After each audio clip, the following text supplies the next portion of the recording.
29th of January to the 19th of February 1972 saw the transmission of The Curse of Peladon.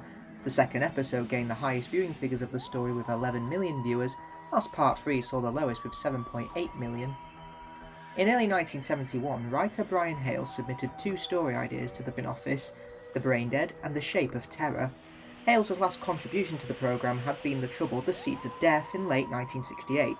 Although script editor Terrance Dicks was underwhelmed by both of Hales' proposals, he liked certain aspects of them, such as the presence of the Ice Warriors in The Brain Dead and the locked room mystery nature of The Shape of Terror. Following a March 1st meeting between Hales, Dicks and producer Barry Letts, a new storyline was devised which incorporated all these elements, apparently called The Curse and then Curse of the Peladons. At a preliminary stage, the scripts were commissioned as The Curse of Peladon on May 14th. The Curse of Peladon saw Barry Letts and Terrance Dicks taking another step towards re-establishing the Doctor as a traveller in space and time, moving away from the Earthbound format which had been introduced in 1970. Having included a single trip to an alien planet during Doctor Who's 8th season, In Colony in Space, Hales' tale would be one of two far future serials for Season 9, alongside The Mutants. The involvement of the Ice Warriors was part of the production team's decision to embrace more of the programme's past, as would also be evidenced by the return of the Daleks, originally in The Daleks in London, but ultimately for the Season 9 opener Day of the Daleks. However, it was decided to confound audience expectations by having someone other than the villainous Ice Warriors turn out to be the Doctor's adversary. For his part, Hales drew upon the premise of Arthur Conan Doyle's 1982 Sherlock Holmes novel, The Hound of the Baskervilles, by having a seemingly mythical beast ultimately revealed to be a hoax perpetrated by the antagonist. Hales was asked to avoid a requirement for location filming, since The Curse of Peladon was scheduled to be the third serial into production for Doctor Who's 9th season, and hence would be recorded in the early winter. The cast and crew had suffered while making The Claws of Axos on location in January 1971, and Barry Letts was determined to avoid the same kind of situation in the future. As of such, The Curse of Peladon would be the first story since 1969's The Space Pirates to feature no location shooting whatsoever. However, Barry Letts and Terrance Dicks also wanted Season 9 to alternate between adventures set on Earth and those on alien worlds. Consequently, they decided that The Curse of Peladon would be the second story in transmission order, made after The Sea Devils, but airing before it. This would be the first example of serials being recorded out of sequence in Doctor Who's entire history.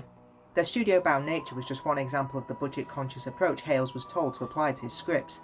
The production team was anticipating that The Sea Devils would be a very expensive story to make, and so money would have to be saved on The Curse of Peladon. The director assigned to The Curse of Peladon was Lenny Mayne, who was working on Doctor Who for the first time. Mayne was very well liked by his cast and crew members, being described as very witty and a funny presence on set. One of his key casting decisions was to hire David Troughton to play King Peladon. Troughton was the son of Patrick Troughton, who had played the second Doctor. He had previously enjoyed small roles in two of his father's stories, The Enemy of the World and The War Games, and at the time he made The Curse of Peladon, Troughton's roommate was actor Colin Baker, who would become the Sixth Doctor more than a decade later. Work on The Curse of Peladon began with 3 days of model filming from December 15th to 17th at the BBC Television Centre Puppet Theatre in White City, London. The 16th and the 17th also saw filming take place at the BBC Television Film Studios in Ealing, London, for material on the cliffs as well as the fight between the Doctor and Grun. The scenes on the cliff were filmed with wind machines and on a vertical set, making it a challenging process for both John Pertwee and Katie Manning. A lot of the Doctor's fight moves were performed by John Pertwee's stunt double Terry Walsh. Subsequently, it was noted that Katie Manning's dress was more formal than Joe's usual garb. Terrance Dicks added dialogue to episode 1 which explained that Joe was getting ready for a date with Mike Yates, a rare vestige of the romantic relationship which had originally been contemplated for the pair when they were being developed. As usual, studio recording took place in fortnightly 2-day blocks on Mondays and Tuesdays, with each day devoted to an individual instalment.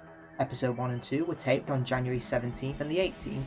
During rehearsals, Mayne was appalled to discover what the costume department had constructed for Alpha Centauri, which he believed to be unambiguously rather phallic. To compensate, costume designer Barbara Lane outfitted the hexapod with a yellow cloak. For Aggedor, Hales had envisaged an ape-like creature, but the finished costume was more akin to a bear. The final instalments were recorded on January 31st and February the 1st, this time in TC3.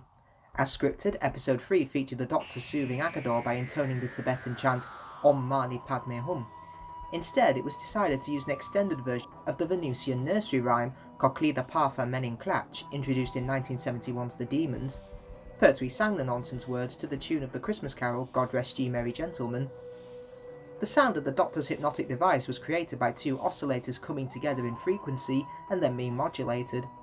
Firelighters were used to light the corridor scenes. This caused problems as they used paraffin as a fuel, and it was to be expected that dense smoke and soot particles would be produced and cause considerable discomfort to everyone in the studio, and were drawn into the cameras and deposited on the luminaries, causing expenses when they had to be cleaned.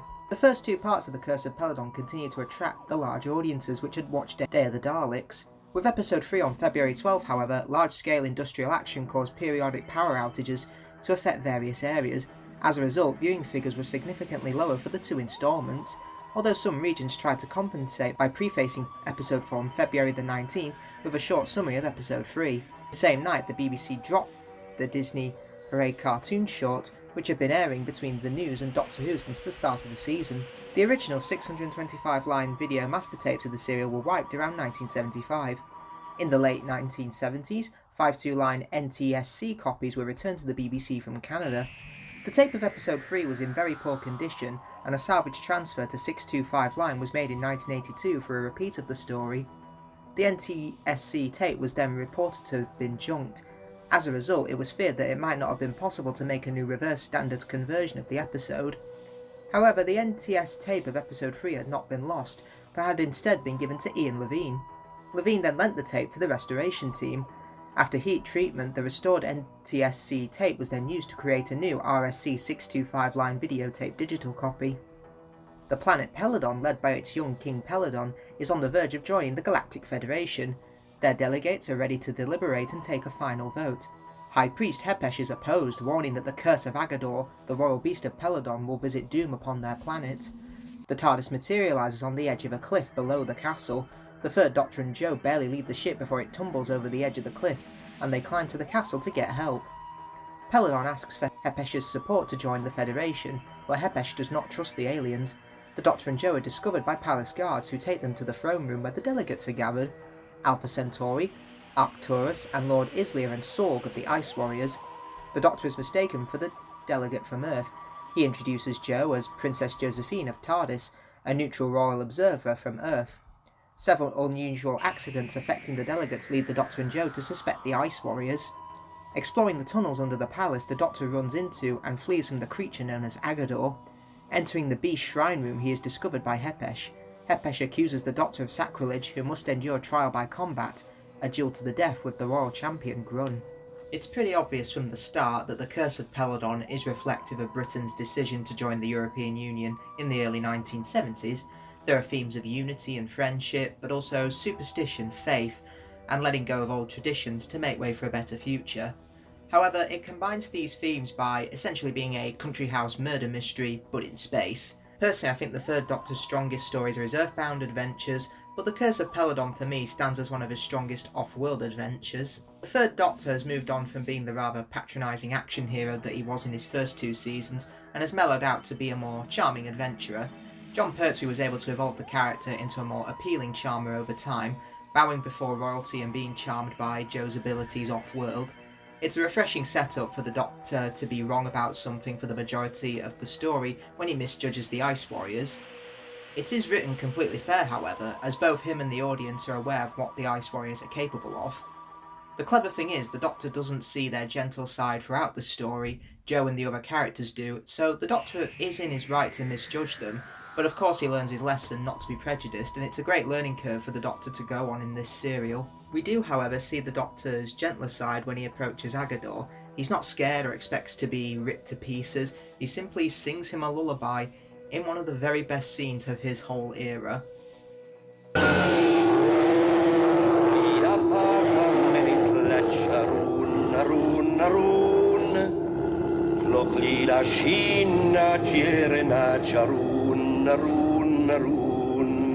This sounds so absurd on paper, but Pertwee plays it so well that it works really well for me. He gets to be a great action hero as well when he battles Grun, the King's champion, in a trial by battle, and the fight is pretty brutal. He even goes as far as trying to strangle Grun with the ropes to win the fight. Yeah, and you thought the Sixth Doctor was violent. This is definitely one of the best stories for Jo, as she gets to be very resourceful and independent. Her introduction to the throne room is played very well by Katie Manning. She knows that they've been mistaken for Earth delegates, but she doesn't falter or act confused. Jo simply just goes along with it, even when the Doctor is confused, and it's fantastic stuff to watch. Now typically it's the Doctor who leads the action, but Jo is already going along with it and takes full opportunity of being a royalist who the Doctor has to take orders from. But there's still great chemistry between Pertwee and Manning, as they have a lovely scene in part 2 where they just take in all the bizarreness of this situation. Did you have to get us involved in all this? I didn't really have any choice, did I? Oh, come on. You love all that chairman delegate stuff. Admit it.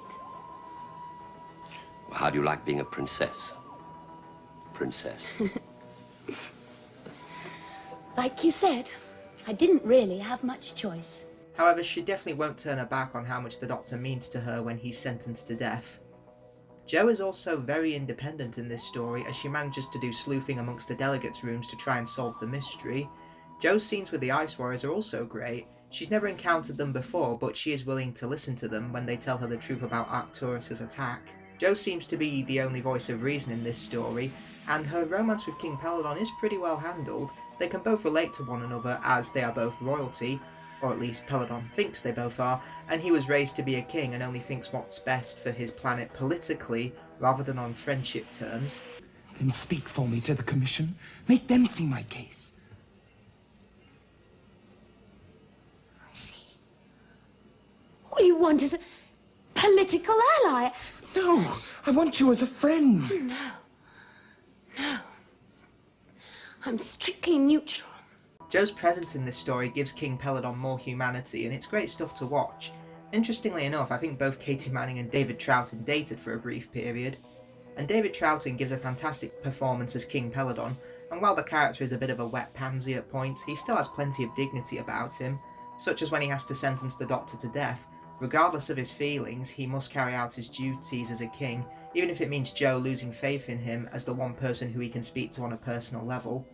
King Peladon is a conflicted man due to his heritage, and you could interpret Jo's presence in this story as reminding him of his compassion and his humanity, but even she can't comprehend him at points. I really don't.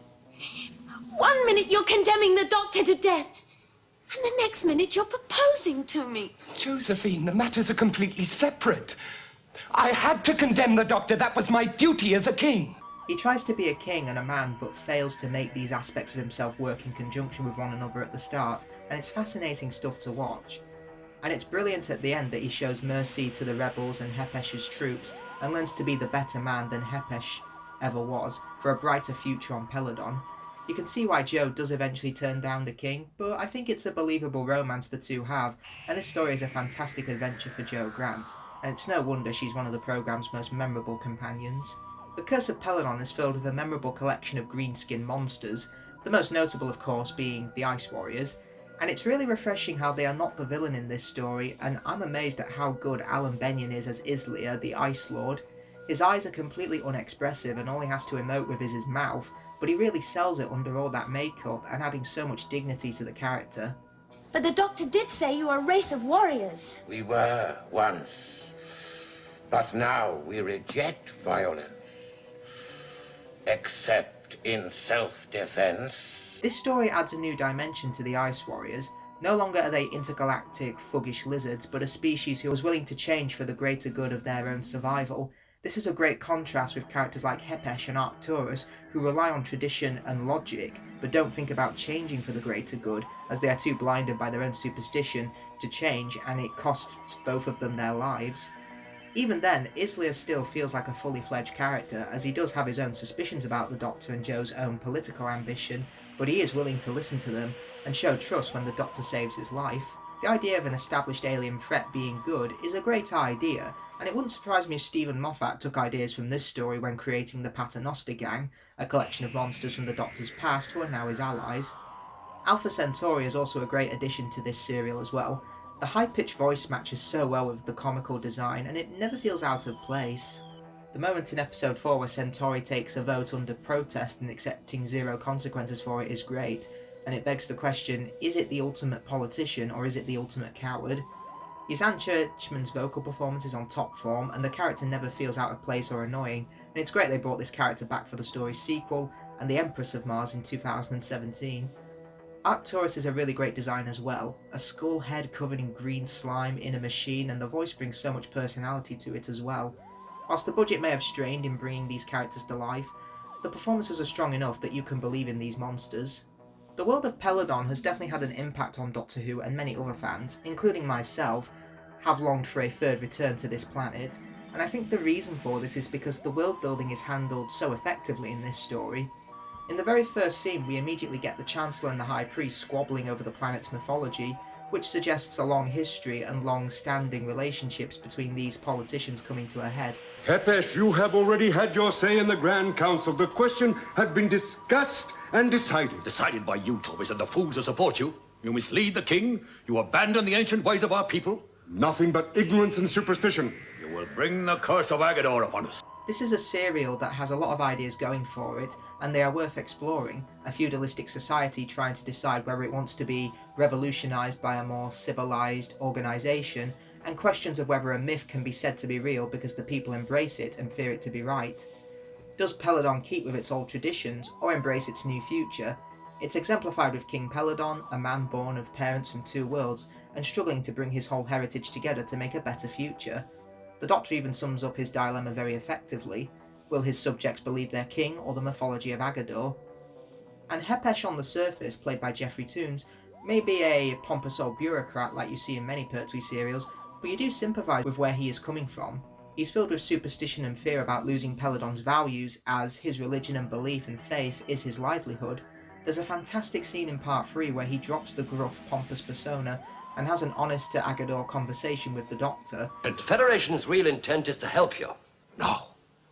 They'll exploit us for our minerals, enslave us with their machines, corrupt us with their technology. The face of Peladon will be changed, the past swept away, and everything that I know and value will have gone. He doesn't want anyone to be killed, he just wants the Federation to leave. He's a man reluctant to keep things from changing. Even during his revolution, he gives explicit instructions not to harm the king as he doesn't want bloodshed. His storming of the throne room is a great scene, as Peladon's reaction is one of defeat and disappointment in the only father figure that he ever knew, and thanks to both David Troughton and Geoffrey Toon, there's such a nuanced relationship with these characters. The story has such a substance to it that it's reflective of real-world events and allows the Doctor and Jo to tie up the loose ends for the planet, where they can all live happily ever after.